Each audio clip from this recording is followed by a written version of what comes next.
Eh, la clase que por lo general yo doy es bien didáctica y bien específica, con ítem claro.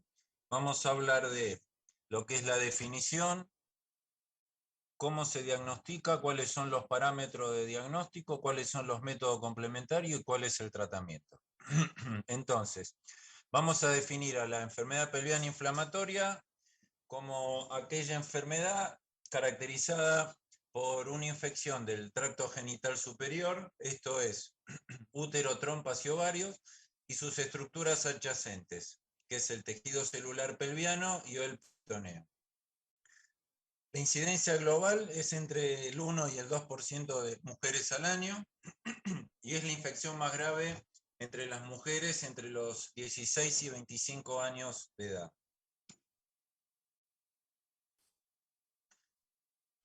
Muy bien. ¿Cuál es la etiología? Por lo general son polimicrobianas. Lo más frecuente es la presencia de la clamidia y la Escherichia coli.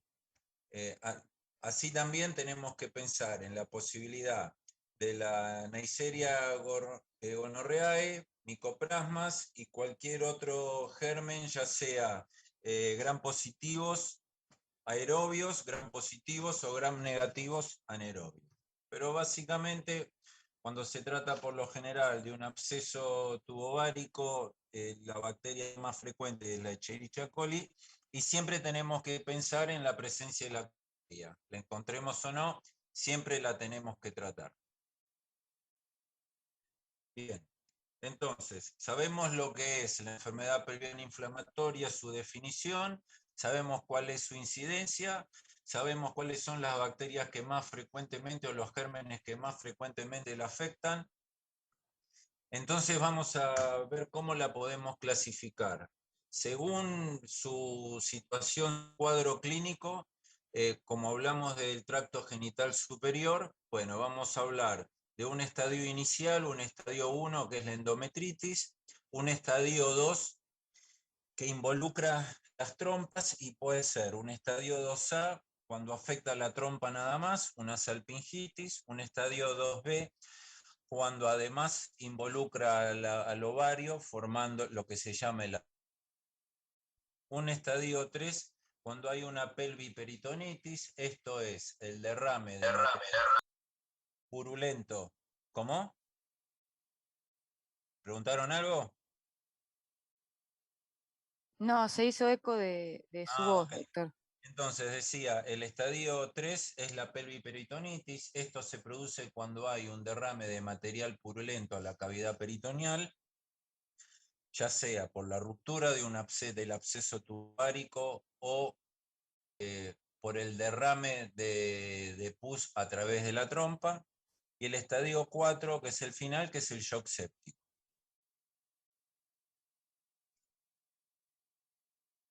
Muy bien. ¿Cuáles son los factores de riesgo? Básicamente tiene que ver, esto hay que actualizarlo, la verdad que omitan lo que es estado civil. El tema de la edad en la primera relación sexual tiene que ver con el tema de los hábitos, con hábitos sexuales y con hábitos de higiene. La edad, como dijimos, se da entre pacientes de 16 a 25 años. Acá lo importante a tener en cuenta es que la presencia de un dispositivo intrauterino puede aumentar de 3 a 5 veces el riesgo de tener una enfermedad pelviana inflamatoria, y el hecho de haber tenido una enfermedad pelviana inflamatoria previa aumenta la predisposición a desarrollar un nuevo cuadro similar. Entonces, ¿cómo llegamos a un diagnóstico? Vamos a manejarnos en forma esquemática, explicándole que pueden haber criterios y criterios menores para llegar al diagnóstico de la enfermedad pelviana inflamatoria. Este es un cuadro que está caracterizado básicamente por dolor. ¿Y cómo va a ser ese dolor? Ese dolor puede ser un dolor que implica un abdomen agudo médico o un abdomen agudo quirúrgico. Tenga o no reacción peritoneal, tenga o no imágenes compatibles que nos hagan sospechar alguna pelviperitonitis o un absceso central del ovario. El dolor es un dolor de aparición espontánea en mi abdomen inferior.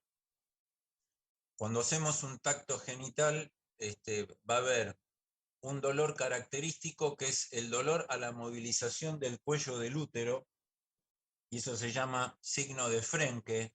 El signo de Frenkel positivo nos da una de las pautas en lo que respecta a dolor, que podemos estar frente a una enfermedad pelviana inflamatoria, y el dolor a la palpación de los anexos o en los fondos de saco laterales de la vagina, que es la proyección de las regiones anexiales.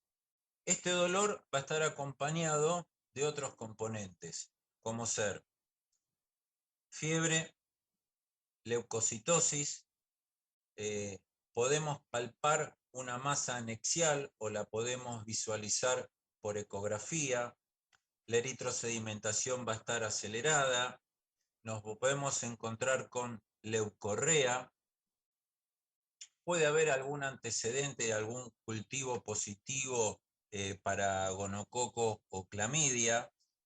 Por lo general, si la paciente presenta leucorrea y tomamos la decisión de cultivarla, esa paciente va a empezar a iniciar un tratamiento antibiótico, el cultivo se demora un tiempo más, eventualmente habrá que ajustar el tratamiento antibiótico al resultado del cultivo, pero es un dato que vamos a obtener más adelante. Y la culdocentesis purulenta. La culdocentesis es una práctica que se utilizaba mucho cuando no se disponía de ecografía transvaginal de guardia.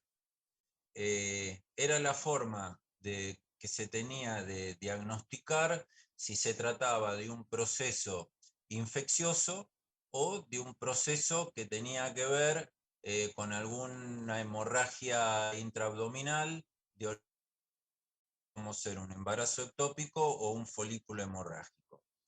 ¿Qué es la culdocentesis? La culdocentesis es la punción por vía vaginal del fondo de saco de ductas.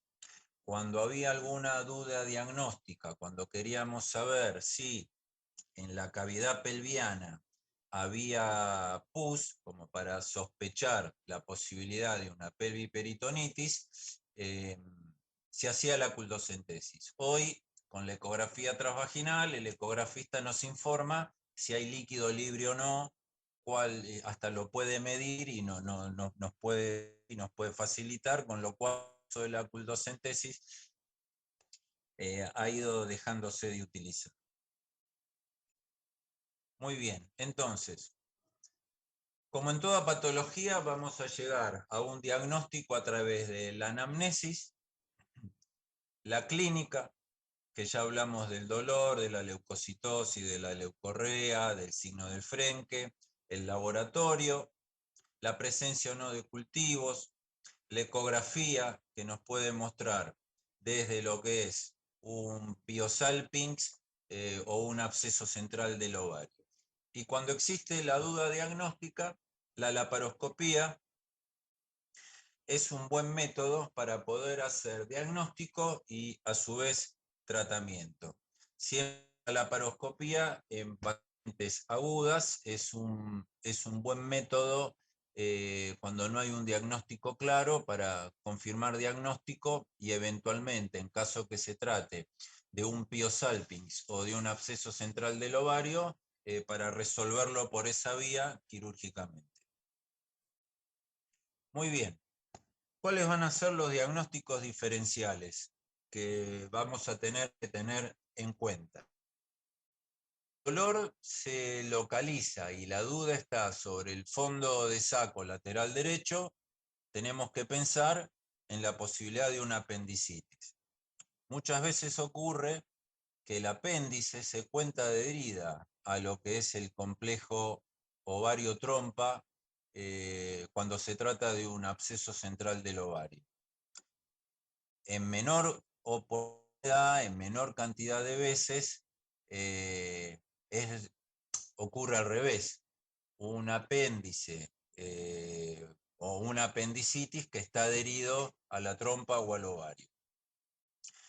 Como causa ginecológica, lo más habitual es que se pueda tratar de una ruptura de cuerpo lúteo o de un folículo hemorrágico o la presencia de un embarazo ectópico, ¿sí?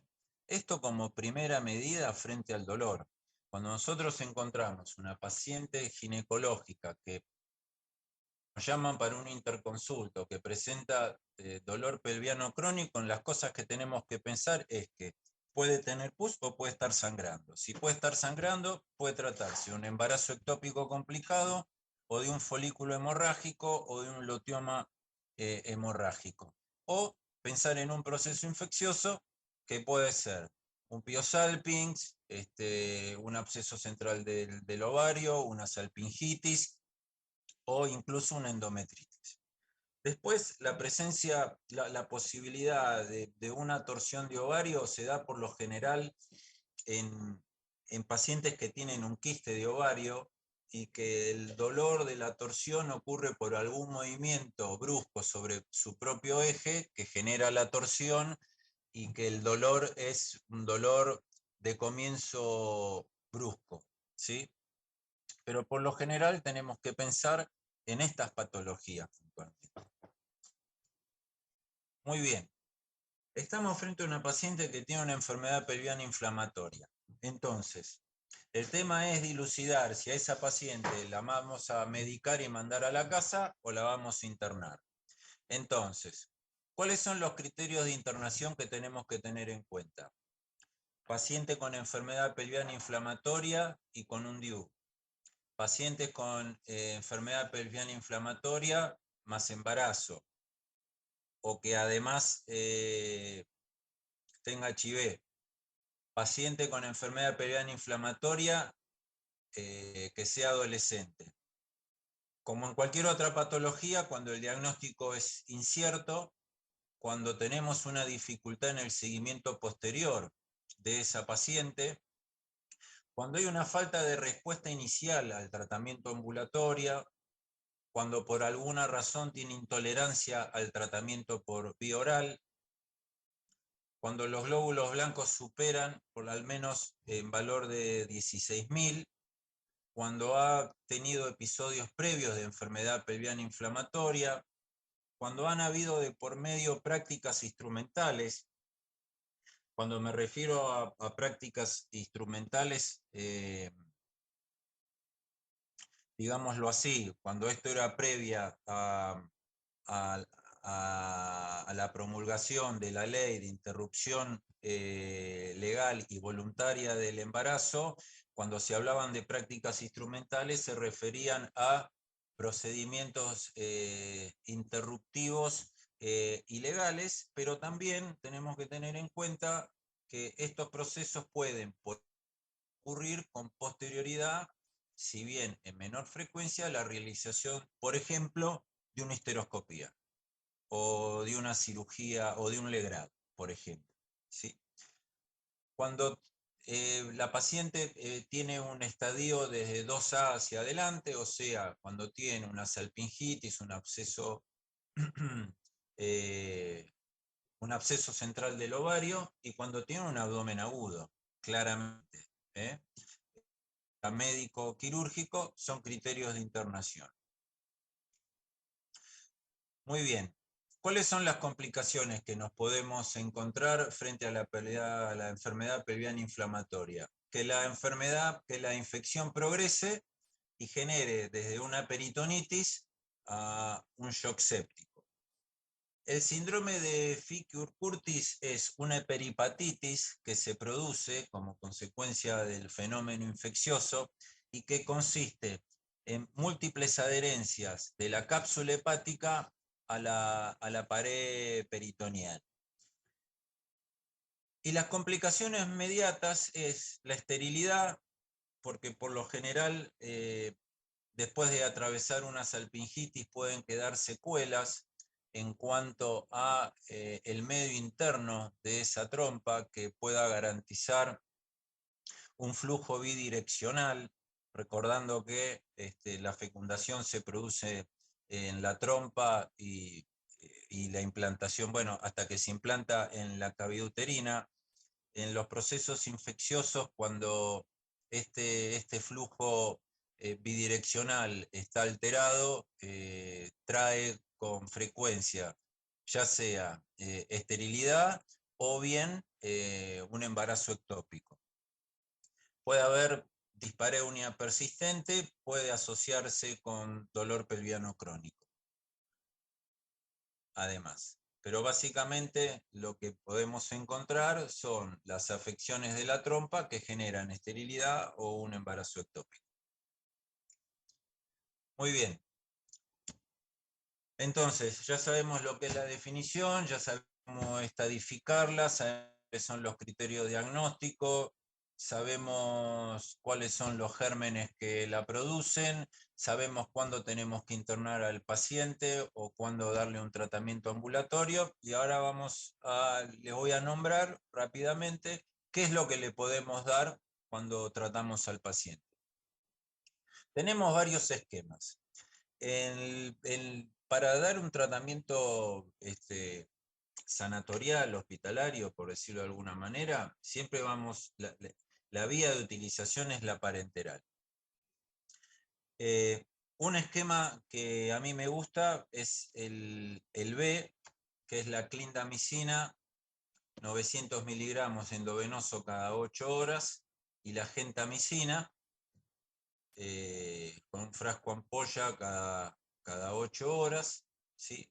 Otro esquema es la ceftriaxona endovenoso cada 6 horas, o el cefotetán, y siempre cuando ese paciente tenga disponibilidad o tenga la vía oral, digamos, que no esté en ayunos porque haya que operarlo o porque el paciente ya haya recuperado la tolerancia oral, el tratamiento con doxiciclina. El tratamiento con doxiciclina, a razón de 200 miligramos por día, oral, es el antibiótico de elección para el tratamiento de la clamidia. Aparezca o no aparezca en el cultivo, siempre tenemos que dar el tratamiento y siempre tenemos que presumir que en una enfermedad pelviana inflamatoria la clamidia está presente. El tratamiento ambulatorio puede ser la cefotaxima a 2 gramos intramuscular, y después podemos continuar con amoxiclavulánico a razón de un comprimido cada 12 horas, asociado siempre a la doxiciclina. Otro esquema que podemos utilizar es la ofloxacina, 400 miligramos cada 6 horas, o bien podemos combinar ciprofloxacina más metronidazol, previo si es que tenemos algún cultivo que nos permita tomar la decisión de ese esquema antibiótico. Bueno, Doc, más o menos es disculpe, esto, para que no se hagan tanto lío con los esquemas antibióticos, ¿sí? ¿podría, Clindamicina, vo- gentamicina, sí, no, eso sí, podría volver a repetir lo último, sí, la última parte del ambulatorio? sí, porque se los modifiqué, no es lo que está en la diapositiva. En el ambulatorio es eh, amoxicilina clavulánico más doxiciclina. Ese es un ejemplo. Floxacina es otra posibilidad, de 500 miligramos cada 12 horas. Son distintos esquemas, ¿sí? Si tenemos un cultivo, ya vamos a saber qué darle en relación al cultivo, pero cuando no tenemos el cultivo, estos son los tratamientos iniciales. Si con el Bárbaro. tratamiento ambulatorio no responde, ya tiene criterio para hacer un tratamiento parenteral, cursando la internación el paciente. Y el primer esquema puede ser la clindamicina con gentamicina. Siempre se le dé lo que se le dé, además se le suma la doxiciclina para el tratamiento de la clamidia. La encontremos o no la encontremos en los cultivos. Bárbaro, muchas gracias, doctor. No de nada.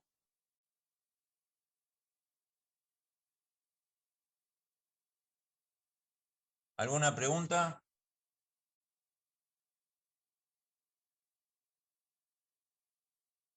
¿O no entendieron nada o lo Yo expliqué muy bien? No sé si tengo lo una expliqué pregunta mal. en cuanto a los criterios. No sé si no te escuché, o sea, cuántos criterios mayores y cuántos menores como para diagnosticarlo, digamos? Un criterio mayor y 2 criterios menores. Pero Entendido. básicamente acá, a ver, la enfermedad pelviana inflamatoria va a estar caracterizada por dolor. Dolor abdominal, un dolor agudo, y por el dolor a la movilización del cuello del útero. Eso es característico, ¿sí? Por lo general es así, y se asocia con leucocitosis y con flujo. Más frecuente que se asocie con flujo si se trata de una endometritis. Y más frecuente que se asocie con dolor si se trata de una salpingitis o de un absceso central del ovario, ¿sí? Son pacientes que se presentan con dolor, con hipertermia, con leucocitosis. Y la presencia o no de flujo. Flujo fétido, flujo patológico, ¿no? Por supuesto. ¿Y el dolor, doctor, es El dolor continuo? es un dolor ¿O agudo. es...? Es un Ah, dolor agudo. Vos pensá que es un dolor que muchas veces consultan primero con cirugía general, por ejemplo, pensando que puede ser una apendicitis. Cuando se trata de la región anexial derecha, ¿no? Claramente. Cuando es la parte izquierda, bueno, es mucho más fácil. Es un dolor infeccioso. Es el mismo cuadro de dolor que puede producir una apendicitis. Es un dolor agudo, ¿sí? Cuando duele el abdomen. gracias.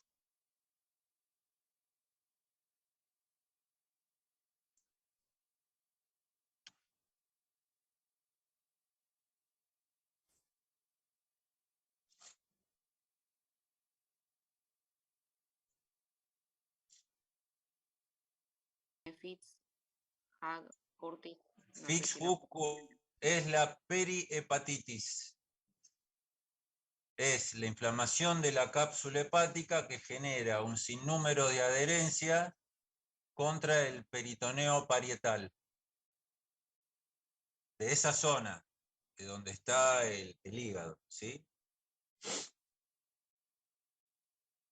Esas son secuelas que uno puede visualizar, por ejemplo, ya que hablamos de esterilidad, a una paciente que es sometida a una cirugía laparoscópica por, para evaluar cómo está la pelvis, ya sea por dolor o por esterilidad, y cuando uno hace la exploración del abdomen superior, ve un sinnúmero de adherencia de la superficie de la cápsula hepática a la pared peritoneal. Gracias.